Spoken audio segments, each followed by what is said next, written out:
Yes, sir. All right. We're going to jump right into it.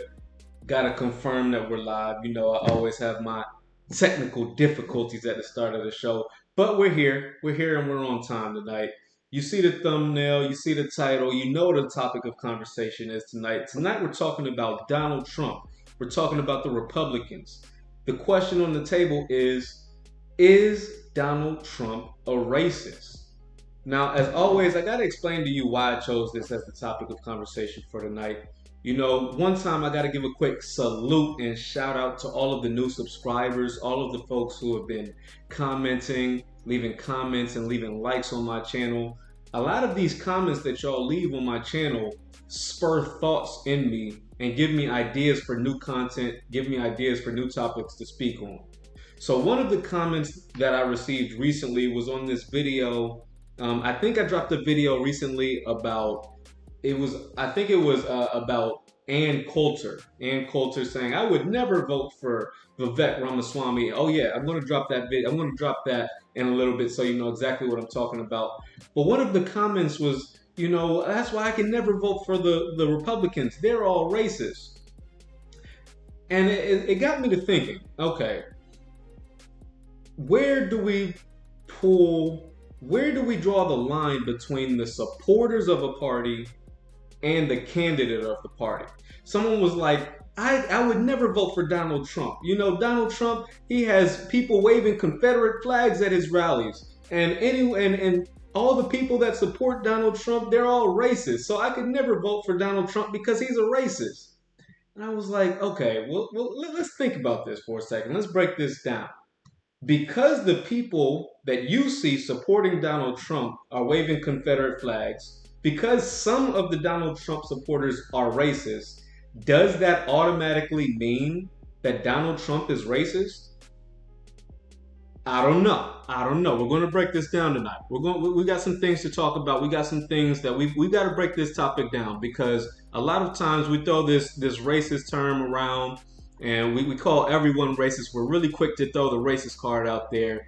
And I don't think that we can say someone is racist because the people that support him are racist. All right, there's going to have to be a little bit of a distinguishing line here. Now, full disclosure, I am not a Donald Trump supporter and I am not a Biden supporter. I am a dissident. I don't like anyone. I don't like any of these presidents, these presidential candidates. I'm against the whole thing altogether. But I'm not going to just throw the baby out with the bathwater. I'm not going to say that he's automatically racist. I'm not going to say anyone's automatically racist because people that like him are racist. And let me show you why. Let me show you why I'm taking this stance on this topic. Okay, let's start off with this. Exhibit A. Exhibit A. All right, now this is an openly racist neo-Nazi right here in the United States. Let's hear what he has to say. There's a presidential race going on right now. Are you going to vote in 2024? What do you think is going to happen? My vote is useless. I think Biden's better than Trump because he sends rockets to Ukraine. In support of Ukraine, you mean? Hell Ukraine, hell Azov. Slava Ukraina! Hell Azov! Tell me this, Christine. Come back to sing your fucking dreidel, you fucking reborn slave! Slava Ukraina! Whoa. Like Skullface from Marvel, right? Boneface. Boneface, sorry. Ryan Boneface. What inspired you to kind of tattoo up like this? Ukraine. Okay, so we see here an openly racist, Nazi symbols, everything. And he's saying, I'm supporting Joe Biden because he sends money to Ukraine. In Ukraine right now, they've got the Azov battalion, openly racist Nazis, fighting against the Russians. So you have neo-Nazis here in the United States saying, I'm supporting Joe Biden over Donald Trump because Joe Biden is supporting the policies that we are for, i.e. sending money to Ukraine, supporting the racist Azov battalion. So because we have some Nazis here in the United States who are in support of the Ukraine war against Russia, Does that mean that Joe Biden is a racist? I don't know. I'm just following the same logic that would show Confederate flag wavers supporting Donald Trump. That makes Donald Trump a racist. So does neo-Nazis in America supporting Joe Biden, does that make Joe Biden a neo-Nazi? I think very quickly we can see that there's some flaw in this argument here. Now, me personally, I'm of the opinion that both of them are suspected white supremacists. I suspect that both of them think that the white race should be in the dominant position over the globe. That is my suspicion. I suspect that both the Republicans and the Democratic nominee, i.e. Joe Biden and Donald Trump, have racist tendencies. Both of these candidates have racist tendencies. And both of these candidates, in my opinion, I suspect both of them of being white supremacists. But not for the reason of their supporters being racist. Okay? And the reason for that is because of the policies that these candidates support. We as black people have to elevate our political acumen. We as black folks have to start to say, okay, just because a lot of racists are in the Republican Party, we cannot be scared of supporting, for that reason alone, we cannot exclude the Republican Party as a viable candidate. Just like we can't say, because by that logic, we pigeonholed ourselves to the Democrats, and the Democrats are just as racist. The Democrats have racists in their parties. They just hide it better. But their policies are intentionally undermining us as foundational black Americans. So the question becomes here, would you rather support a candidate who has racist supporters, but whose policies will benefit you? Or would you rather support a candidate whose policies will undermine you, but their supporters are not openly racist? This is the paradigm black folks find ourselves in. And while I'm on this topic, I have to say, the Republicans as a party, they are leaving so much on the table right now. The Republican Party is made up of just some of the dumbest political minds that I can even fathom. Because they are leaving the biggest opportunity, probably of this century, definitely of this decade. They're leaving it on the table. There is a big rift right now with the Democrats, the Democratic bloc. The foundation of the Democratic Party is the black vote. We vote at a 90 to 95% block, a voting block. The black vote is a 90 to 95% voting block, which historically for the past 50, 60 years has voted Democratic faithfully. But right now there is a large rift. There is a large rift, and the Democrats are bleeding the black vote, specifically black men.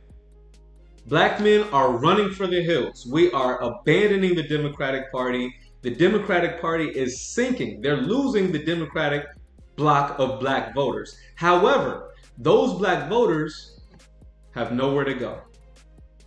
They have nowhere to go. We don't want to vote for the Democrats because we see the Democratic policies are intentionally undermining us as a group. But then we're stuck because we can't vote for the Republicans because of this. Let me pull up Exhibit B. Let me pull up Exhibit B and let me show you why black folks are so hesitant to support the Republican Party. It's because of stuff like this. I too am a fan of yours, so I'm going to make a point of disagreeing with you so that it will be fun. You are so bright and articulate, and I guess I can call you articulate since you're not an American black. Can't say that about them. That's derogatory. And that was a great opening segment. Lots of things to talk about there.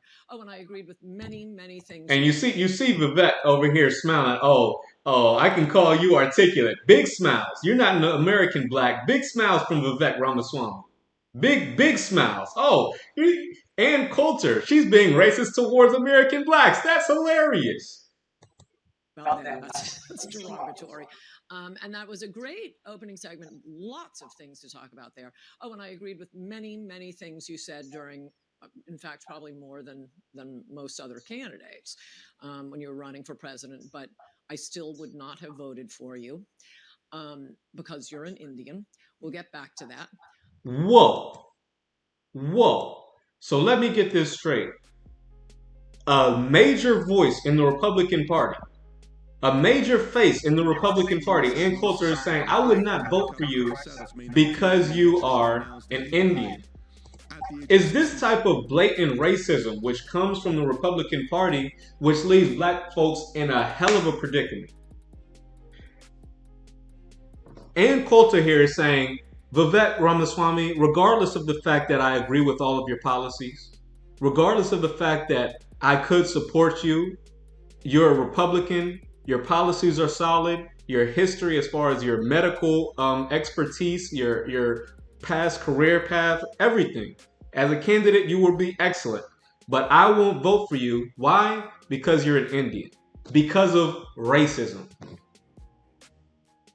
Racism is so open and blatant in the Republican Party that it leaves black folks in a heck of a position.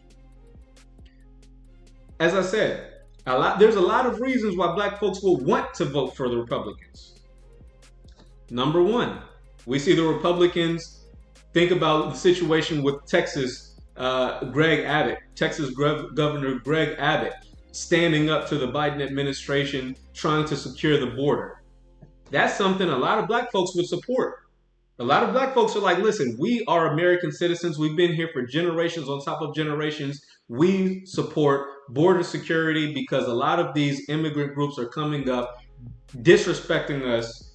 We need strong borders. We need to get a hold of the demographic shifts that are happening in America because our vote is being diluted by these other immigrant groups. We see our votes being diluted. We see our communities being diluted and being infiltrated. We see our resources in cities like Chicago, cities like New York, going not to us who are in need, but going to these outside non-voting groups who are in need, these illegal immigrants. So there's a lot of reasons black folks are against a lot of these policies. Prime example would be open borders from the Democrats. We're against that as black folks. A lot of black folks would support the Republicans over the Democrats in that regard.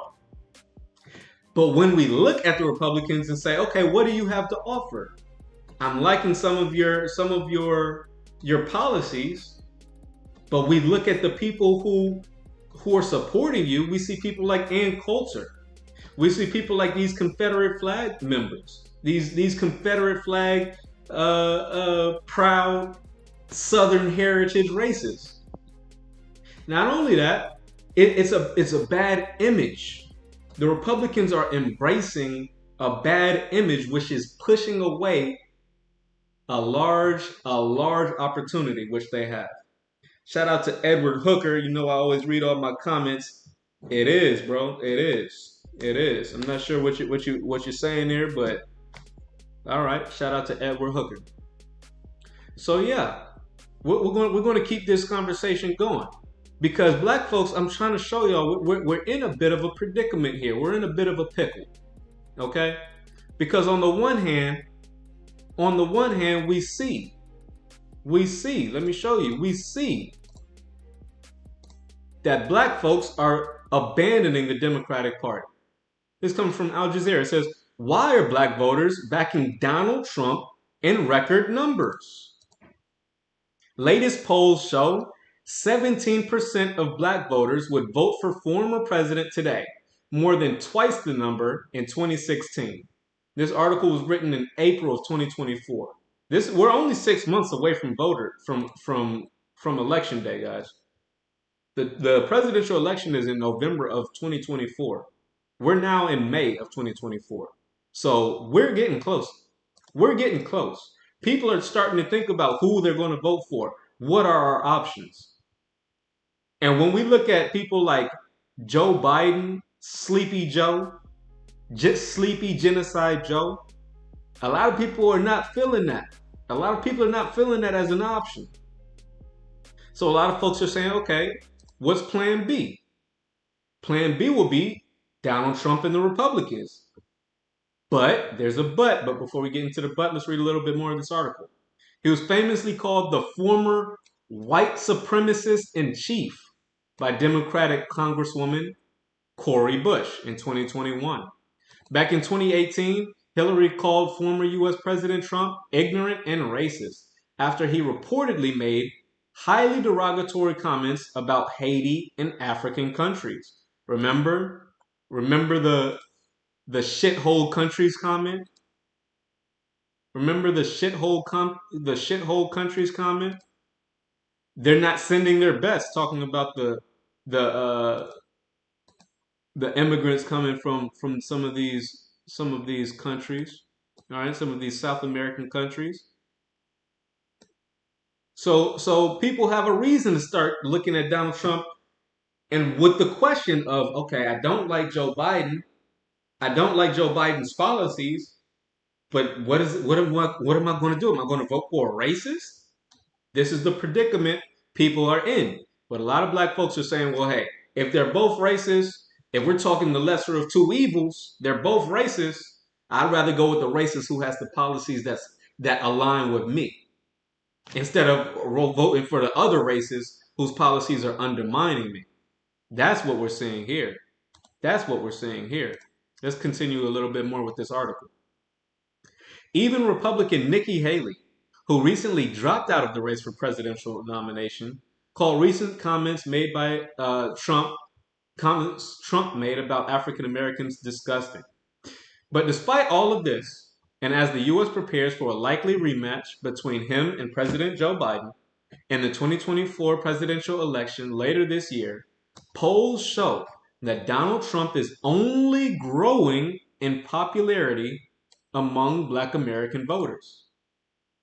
So this is why I had to comment on this, because I made a video and someone was saying, how could you vote for Donald Trump? Are you excusing his racism? Are you saying Donald Trump is not a racist? Well, listen, I'm saying they're both racist. I suspect both of them of being suspected white supremacists. But if I had to pick the quote unquote lesser of two evils, which racist has policies that align with my interests would be the question. Let's go a little bit deeper into this article. What do the polls say? In 2016, Trump received 8% of the black vote, according to the exit polls, the highest level of support by black voters for any Republican since George Bush in the year 2000. By the 2020 U.S. presidential election, support for Donald Trump among black voters had surged to 12%. So it's growing up. We see a steady trend, an upward trend. And while current opinion polls vary, a recent survey from Gen Forward shows that if the elections were held today, 17% of black voters would vote for Donald Trump, while 20% said they would vote for someone other than Trump or Biden. Now that's where I am. That's where I am. I'm not voting for either Trump or Biden. I'll vote for someone else. I'll vote for Cornel West. Throw my vote away. I know Cornel West isn't going to win, but I'm not voting for either one of these guys. And this is the purpose of this video. This video is to wake up the Republicans. Maybe there's some Republican pollster out there. Maybe there's some Republican candidate out there. Maybe there's some Republican, someone who's involved in the brain thinks, these think camps in support of the Republicans. Maybe you'll hear this and it'll spark an idea in you to say, hey, maybe we should start to reach out to this 20% that say they're not voting for Donald Trump or Joe Biden. Maybe Donald Trump's policies would align with a lot of these folks. Maybe a lot of the Republican policies would align with a lot of black folks if we weren't so openly racist.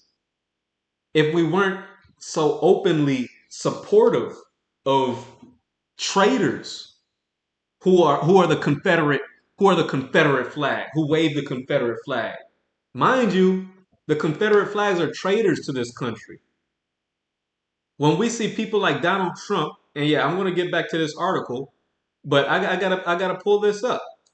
When we see people like Donald Trump, a presidential candidate, saluting and saying that we support Confederate generals, Confederate generals, do you understand that we fought a war against these guys? You're saying you support the losers of a war?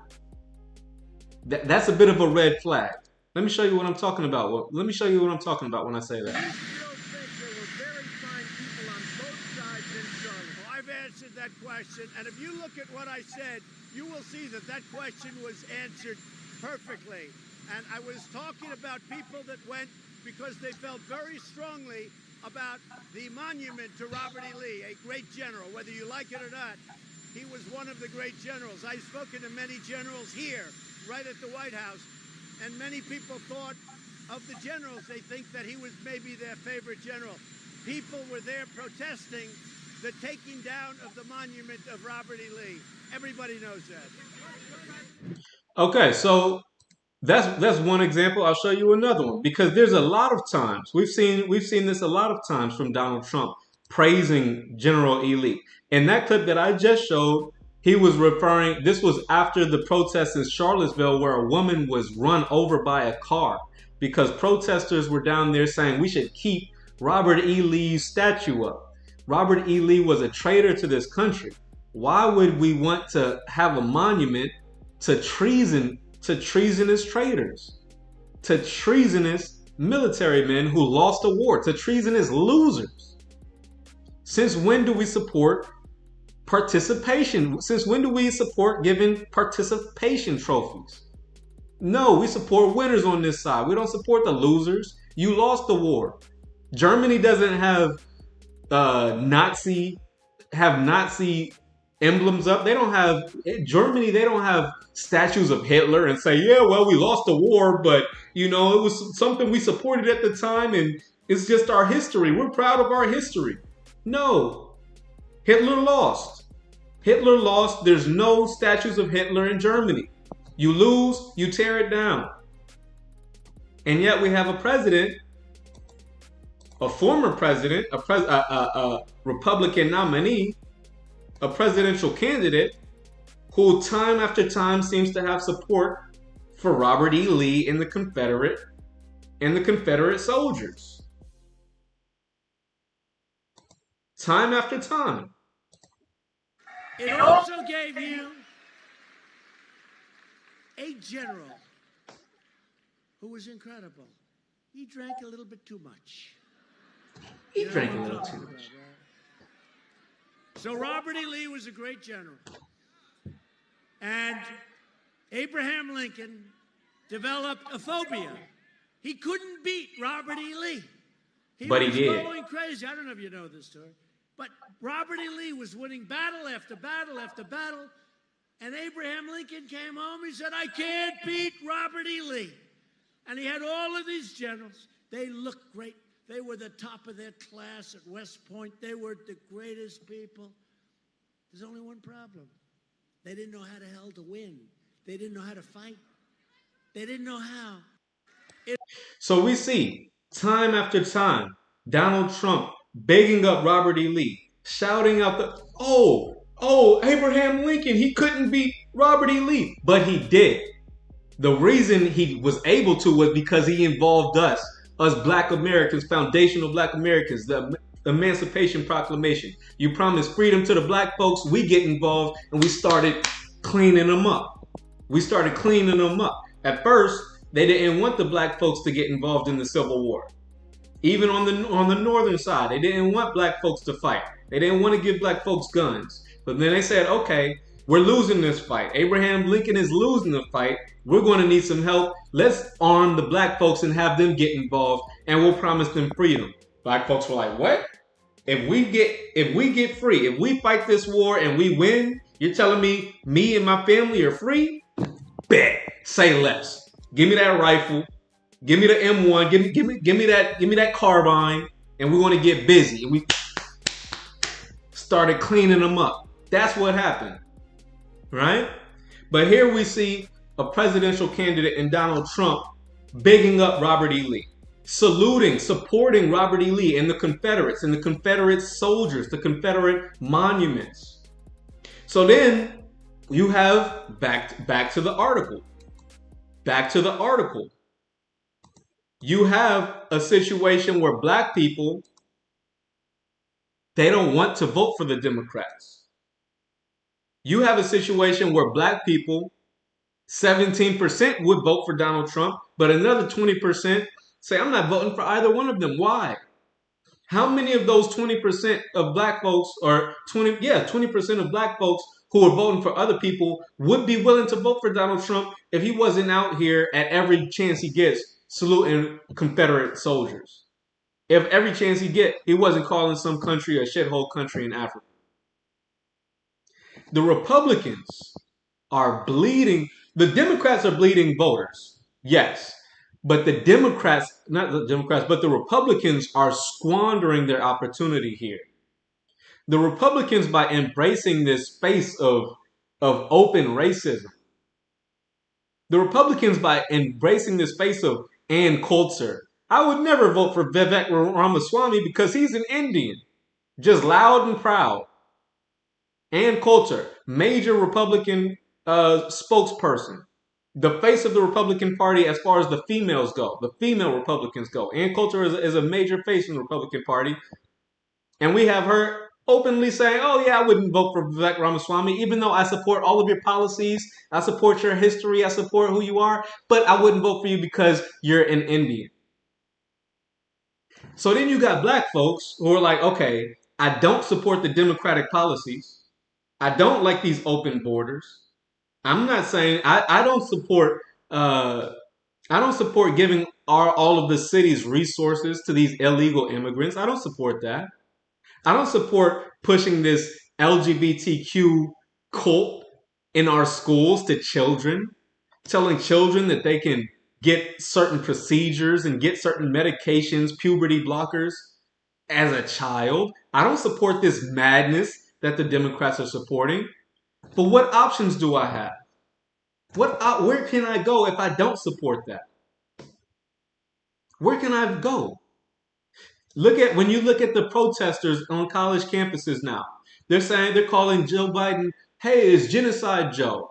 We don't support Genocide Joe. He's supporting Israel in this war against the Palestinians.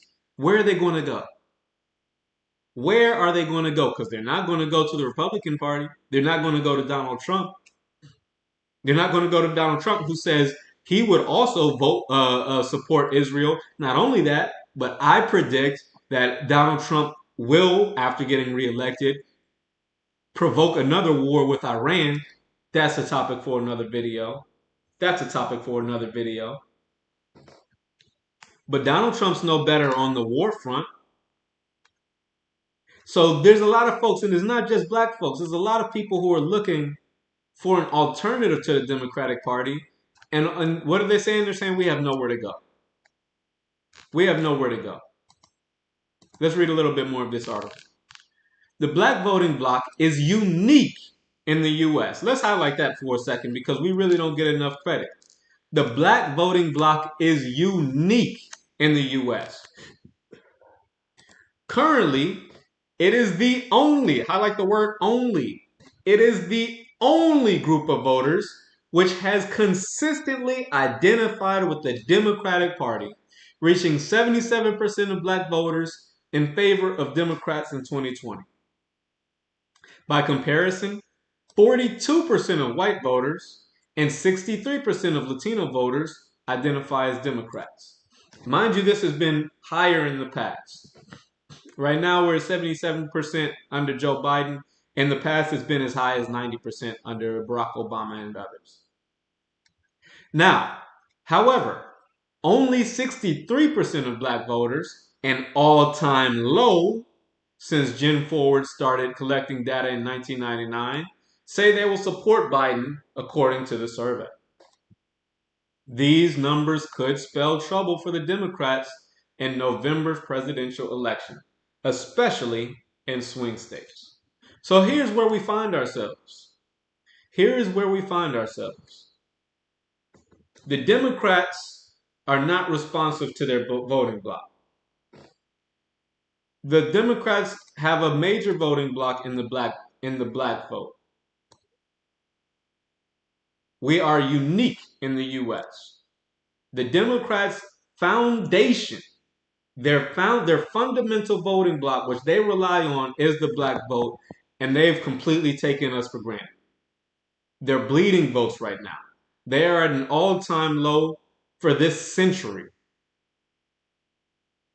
The Republicans, at the same time, could care less. They could not care less. They have made the face of the Republican Party, folks like Ann Coulter, Donald Trump, openly dog whistling, bigging up Robert E. Lee, bigging up Confederate soldiers. Ann Coulter saying, I wouldn't vote for Vivek Ramaswamy because he's Indian. They're not even trying to hide the racism.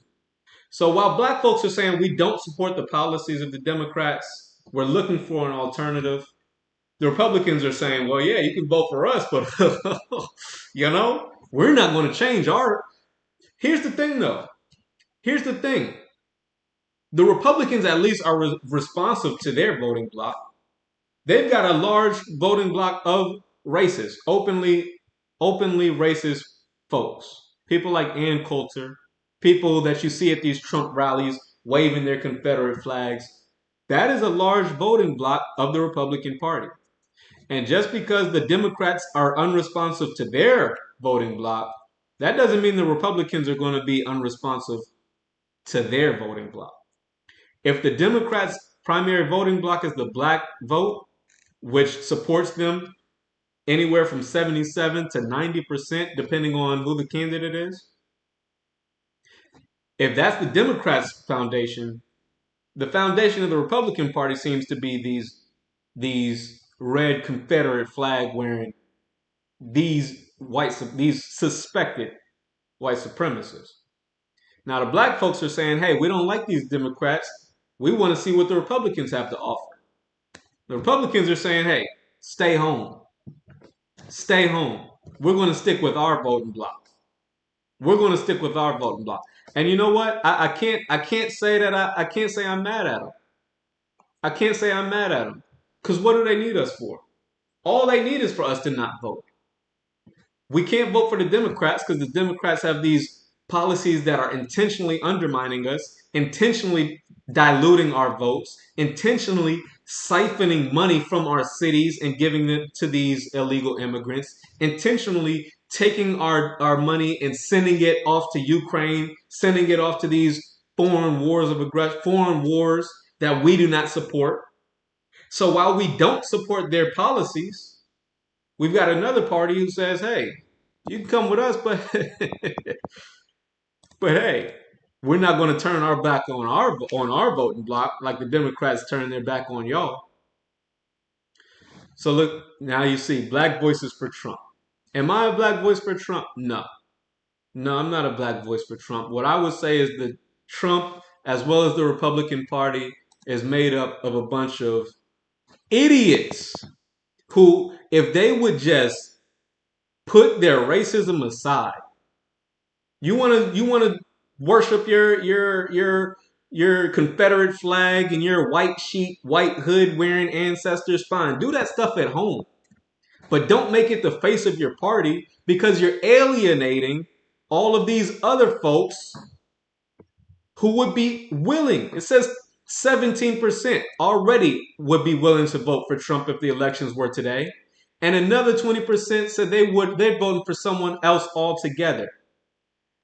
The Republicans are leaving this 20% plus some. Y'all are just leaving that on the table by having your face be the face of racism.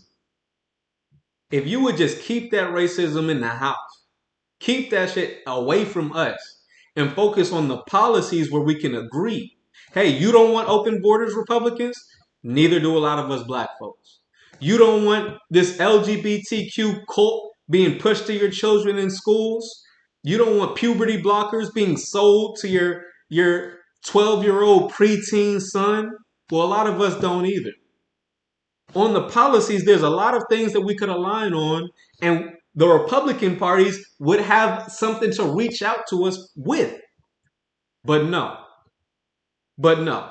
Instead of focusing on things that we have in agreement, things that we could agree on, instead of focusing on the policies, which are common sense policies, hey, you don't want to send blank checks, hundreds of billions of dollars to Israel and Ukraine? Neither do we.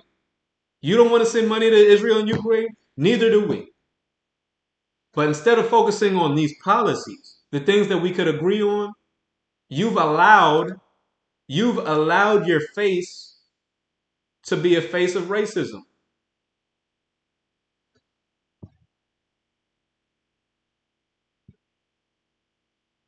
You see? You see? Let's read a little bit more of this article. I got a couple more clips. I want to play for y'all. But first, if you've made it this far in this video, before we get more into this article, if you've made it this far in the video, do me a favor, be sure to hit the thumbs up button. And if it's your first time watching, do me a favor and smash the subscribe button. More content just like this. I talk about a wide range of topics, from news, current events, politics, hip hop, all types of things. So come on back for an interesting perspective you might not have heard before. Now, with that being said, let's get back into this article. I got a couple more clips I want to play for y'all. And of course, this is a sponsored video, so we're going to have a word from our sponsors in a bit. But before we get into that, let's finish up this article. All right. Because what I'm trying to do is I'm trying to show the Republicans, hey, there's a lot of things that we agree with. Black folks are moving away. We're shifting away from the Democratic Party. And the Republicans have a large opportunity here if they would capitalize by reaching out with an agenda, that black folks could support, instead of just allowing their face to be one of open racism. All right. So before the 1930s, this is the history of the black vote. Before the 1930s, the Republican and Democratic parties received roughly equal support from black and white voters. So before the 1930s, before the shift, before Lyndon B. Johnson and all of that, people were voting just on the policies. It wasn't black folks or Democrats and racists or Republicans. That whole Southern strategy came later. All right, but back in the 1930s, Republicans and Democrats received roughly equal support from both black and white voters. The election of Franklin D. Roosevelt in 1932, however, triggered a shift of black voters to the Democratic Party. According to data from the Joint Center for Political and Economic Studies, Roosevelt gained 71% of the black vote for his presidency in 1936. During the Great Depression, African Americans were disproportionately impacted by unemployment. Roosevelt's New Deal, a set of economic recovery programs, attempted to correct the economic issues, and Roosevelt would later say, among American citizens, there should be no forgotten men and no forgotten races. All right? So bringing up the least of these, instituting policies that help the people. The fact that he wasn't an open racism, he's saying there should be no forgetting races. That's a hint, clue. He's shouting out black Americans at this time, back in the 1930s. This is what originally drew us to the Democratic Party. There's giving you a bit of a history lesson here. The Democrats would continue peeling away voters from the Republican Party in the late 40s with Harry Truman, another Democratic president, who signed an executive order back in 1948 ordering the desegregation of the U.S. armed forces. This infuriated a cohort of the Democratic Party known as the Dixiecrats. Now, this is where we're getting into the history. This is where we start to learn about the Southern strategy and the switch. However, the Dixiecrats, who were opposed to civil rights legislation and wanted to keep segregation in force in the Southern states. This is why they always say, hey, the Republicans was the party of freedom. The party of Lincoln, that was the Republicans. Why do black folks support Democrats? Well, this is why. This is why. This is where things tended to change. The Dixiecrats held a separate convention in Birmingham, Alabama. Sweet home Alabama. Yeah, down there, Birmingham, Alabama. In July 1948, at which they nominated South Carolina Governor Strom Thurmond, right, a staunch segregationist, for president on what they termed states' rights. Remember states' rights, the whole thing that led to the Civil War, right? So Strom Thurmond, he was elected back in he was selected back in 1948 for the Republican Party ticket, which called for the right to keep segregation. Although Strom Thurmond won more than 1 million popular votes in 1948 presidential election, this amounted to only 2.4% of the votes cast, and he was defeated by Truman, who won 303 electoral votes against Thurmond's 39. Excuse me. The Democrats would further capture the black vote in 1964 with the passage of the Civil Rights Act and the Voting Rights Act of 1965 under Democratic President Lyndon B. Johnson. So we can see at first back in the 1930s, it was pretty fair. All right, race didn't, we were voting Republican, Democrat. It was more about the policies. There wasn't this racial category. There wasn't this racial divide based on political lines. But we see with getting out of the Great Depression, moving forward with Harry Truman, Lyndon B. Johnson, Teddy Roosevelt. These are some of the more famous Democrats who started to shift the black vote towards the Democrats. And the pushback, I'm trying to explain to you the change between the Democrats and the Republicans, the pushback to black folks getting desegregated in the military under Harry Truman. Under Harry Truman, they desegregated the military. Under Teddy Roosevelt, a lot of those policies were aimed and supported towards black folks who were disproportionately affected by the Great Depression. Lyndon B. Johnson came back with the civil rights legislation. So the Democrats began to push things, do things to positively affect black folks, garnered our votes. And the pushback from that was all of those racist Dixiecrats, the Democrats who were racist, they shifted to the Republican Party. What I'm saying now is there's an opportunity for this shift to realign.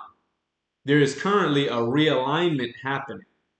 Now, some of these folks, perfect example, Lyndon B. Johnson, he was a notorious racist. Just because he was a racist, Lyndon B. Johnson, just because he was racist, that didn't stop black folks from voting for him. Why? Why did black folks vote for Lyndon B. Johnson even though he was a racist? Why do we do it? We did it because the policies. Black folks have a distrust, a natural and healthy distrust of the federal government. We have a natural and healthy distrust of the presidents that be, the powers that be. But we'll say, okay, if the Republicans and the Democrats, if they're both racist, which we suspect they are, I'd rather have the racists whose policies align with my interests. The Republicans, as far as Donald Trump might be a racist. Moral of the story, Donald Trump might be a racist. Moral of the story, Joe Biden might be a racist. But the question is, which one of these racists have policies that are aligned with my interests? And right now, when I look at the Joe Biden's administration, when I look at the open border policies under the Democratic administration, not just presidential administration, but even on a local level, when you look at local politics in New York, when you look at city politics in Chicago, when you look at these quote unquote sanctuary cities. I'm from DC. Well, I'm from Atlanta, but I grew up in DC. I live in DC. Here in DC, they're giving the right to illegal immigrants to vote. Under Muriel Bowser, they just gave the right to illegal votes Illegal immigrants, you come here, you're allowed to vote. No ID, you're a legal immigrant. It's okay. You have the right to vote in local politics. You can vote for city council. Mind you, DC is not a state. DC is not a state, so we don't have a governor. We only have local politics. All we have is a mayor and city council. We don't have a whole lot of political representation. On all of our cars, on all of our license plate, it says what? Taxation without representation. Because we're paying state taxes, but we don't have a governor. We don't have senators. We're being taxed without representation, and the little bit of voting power we have is being diluted by illegal immigrants who can get here a week ago and vote in this. They got here a week ago and they can vote this November in our local politics. We see our vote being diluted. We don't like it. So we're looking and we're responding to the policies that the Democrats are holding. We see that the Democrats are pushing puberty blockers and this cult, this rainbow cult to kids in the elementary schools. Oh, you don't have to tell your parents. If you're in California, you don't have to tell your parents. Here, just take this pill. It's okay. You don't have to tell anybody. We're pushing against these policies. We don't like it. But what are our options? Our options are we can either thug it out with these Democrats who act as if they're all inclusive, but consistently undermine us with their policies. Or we can start to consider the Republicans whose policies might very slightly be better than the Democrats, but who are openly racist and vitriolic towards us.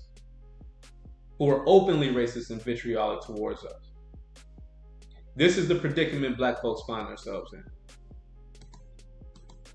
But what I'm saying is, regardless of the supporters of this party, the Republican Party, we need to be looking at the policies. Because I'm convinced, me personally, I am convinced by discounting the Republicans and saying, oh, they're racist, I could never vote for Donald Trump, he's a racist, I could never vote Republican because they're racist. I'm convinced that whole racist trope, I throw that out. I don't even use that anymore, because as far as I'm concerned, they're both racist, they're all racist. What else you got? Them being racist is not enough for me not to vote for them if they have policies that interest me. So to the Democrats, I would say this. Here's my message. Here's the moral of the story. And we're starting to wrap this up before we get into a word from our sponsors. Here's the moral of the story. To the Democrats, I would say that fear-mongering, you can't vote Republican because they're racist, that's not working anymore. In 2024 and beyond, that's done. That fear-mongering, Donald Trump's a racist, I don't care if he is racist. I don't care. That doesn't scare me. I'll vote for a racist if I have to. If his policies are better than yours, I'm voting for Donald Trump. So Democrats, y'all gonna have to come stronger than that. Fear-mongering and calling the Republicans racist, that's not enough. That is not enough anymore. In 2024 and beyond, calling the Republicans racist is not enough. And my message to the Republicans is, you idiots, stop letting racists be the face of your party. Stop letting racists like Ann Coulter make headlines by saying they're not going to vote for people who support you. If Vivek Ramaswamy has policies that align with yours, Ann Coulter, if you're not going to vote for him because you're racist, keep that to yourself. Because you're making the whole Republican Party look bad. And Republicans, y'all need to start checking some of these people like Ann Coulter. It shouldn't be a black man that's pointing this out. It should be some Republican folks saying, hey, Ann Coulter, you idiot, keep that to yourself. We don't want to alienate the black vote. We don't want to alienate all these people like Vivek Ramaswamy who are melanated but are looking to get away from the Democratic Party and who would be open to voting for the Republicans. Yo, Republicans, racist Republicans, stay in the house. You going to vote Republican? Cool. Keep that shit to yourself. All that racist shit, keep that to yourself. Because you're alienating a lot of people who will also support what you're supporting. You're against open borders, so are we. The libertarians, you're against all sending hundreds of billions of dollars to Ukraine. So are we. There's a lot of policies that we could align on if y'all would just put that racist stuff to the side. But y'all are alienating a lot of us, and y'all are leaving a lot of votes on the table. And yeah, you might say, well, that's fine. Donald Trump's going to win. Okay, fine. Donald Trump's going to win. That gives the Republican another 4 years. But after that, he's only got one more term. After that, he's done 2 terms. He's not getting the third. So you people who are looking at Donald Trump as if he's the savior, he's only a savior for 4 years. Huh? Message. Donald Trump is only going to be here for another 4 years. Yeah, I think he's going to win. Whether he's racist or not, he's likely to win in November of 2024. But that's only going to get you 4 years. And what about after that? What about after that? You spend these next 4 years, you spend this year, all of 2024, as well as the next 4 years, waving your Confederate flags and making racism the face of the Republican Party. You're shooting yourself in the foot. When what you could be doing is focusing on the policies that a lot of black folks also support. You could be building some bridges to all these black folks who are abandoning the Democratic Party and saying, hey, you don't like these policies that the Democrats are pushing? Come on over here. Look at what the Republicans have to offer. You could be opening up that tent and garnering new votes if you wouldn't be so blinded by your racism. If you wouldn't let this racism be the face of the Republican Party, you might get somewhere. Hint, hint, clue, clue. Democrats, y'all keep trying to do this fear mongering. It's not going to work. But you Republicans, if you really want to win, and if you want to destroy the Democratic Party, there's an alignment. Just like what happened in the 1930s under Teddy Roosevelt, Harry Truman, and later on Lyndon B. Johnson, which garnered a lot of black folks to the Democratic Party. A lot of black folks are now leaving the Democratic Party, and the Republicans have a big opportunity. The Republicans have a big opportunity right now if you're not blinded, if the Republican Party wouldn't be so blinded with their racism, blinded and making people like Ann Coulter the face of their party, making people like Candace Owens, who has nothing but negativity to say, oh, we're going to justify the murder of every black person who ever gets killed. Okay, you keep making people like that the face of your Republican Party, and you're just going to have a lot of people sitting home when what you could have is a landslide. You could utterly destroy the Democrats if you would just put some of that racism aside and focus on the policies instead of focusing on all these racist narratives. All of this, we're gonna crap on black people every chance we get. We're gonna justify their murder. We're gonna justify, calling them the whole community criminals and stuff like that. All right, you're shooting yourself in the foot. I hope you know that. You're leaving a big opportunity. You're missing a big opportunity here. I hope you know that, Republicans. And Democrats, I hope you see the writing on the wall. I hope you do something for black folks instead of just fear-mongering, because right now the Republicans aren't looking so bad. And even if they are, you know what? Sitting home sounds fine too.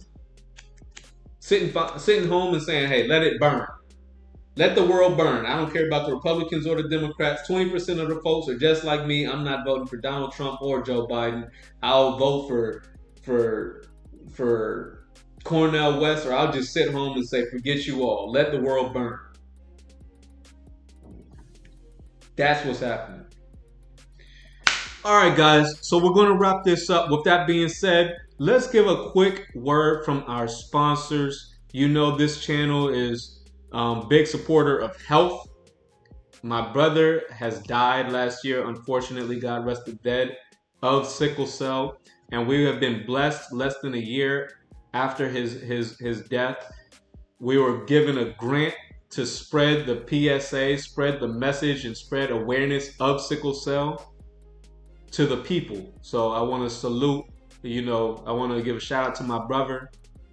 And I think this is a good cause to get behind.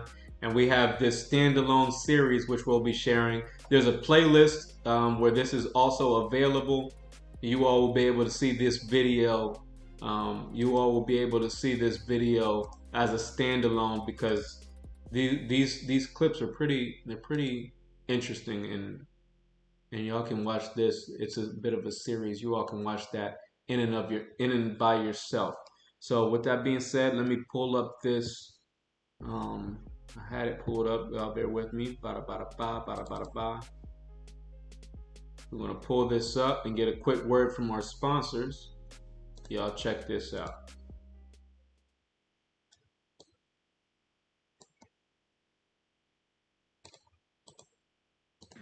$16, $17, $18, $19, $20.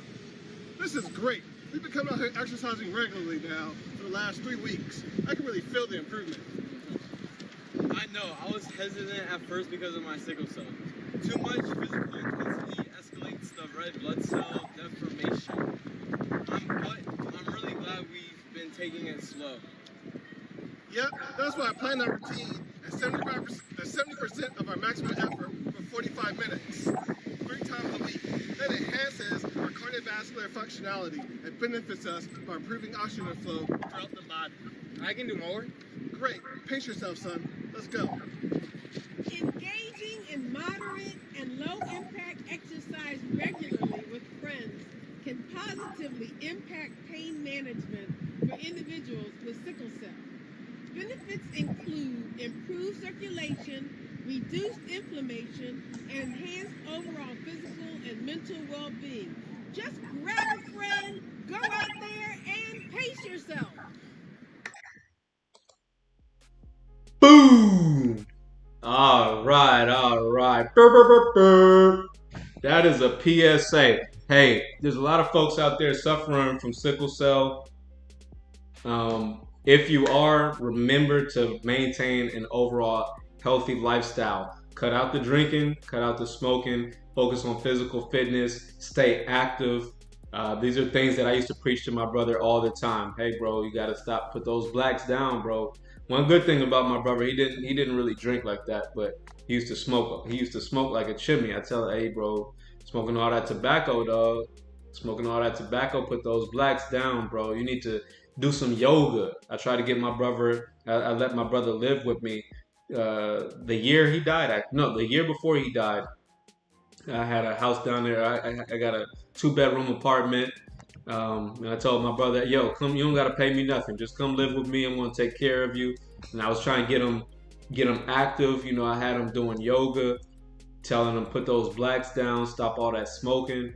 These are things that, you know, it's easy to say, but people who suffer from sickle cell are like, yo, I'm not going to be here forever anyway. I might as well enjoy the time that I got. But what you can do by doing that, by taking life for granted and assuming you're going to live a short life. Mind you, my brother lived till, what, 45, 44? So that's a fairly good life, you know, considering he had sickle cell. But I believe it could have gone even longer if he would have made wiser decisions as far as the smoking and partying and all that. But I digress. The moral of the story, moral of the PSA is maintain a healthy lifestyle and stay positive in the face of sickle cell. That's going to be it for today's video. I hope I was able to spur some thought. If you agree with the message, be sure to hit the thumbs up button. If you disagree, be sure to leave it in the comments section. Like I said at the beginning of this video, someone who left a comment on the video was on one of my older videos was the reason why I even had the idea for this one. So I read a lot of my comments. I'm not going to say I read all of them anymore because I read all of my live comments, but reading all my comments now, the channel's starting to blow up, so I can't read all the comments, but I read a lot of them. So leave a comment. I'll do my best to respond. And you never know, I might make a whole video based on your comment. So if I said something you disagree with, leave it in the comment section. If you agree with the message, hit the thumbs up button. And again, if it's your first time watching and you enjoyed the content, you enjoyed the conversation, smash the subscribe button for content just like this. We talk about a wide range of topics, talk about news, politics, current events, whole lot of things that you might find interesting with the perspective you probably haven't heard before. So if it's your first time, be sure to hit the subscribe button and come on back for more. That being said, I will catch you on the next one. Peace.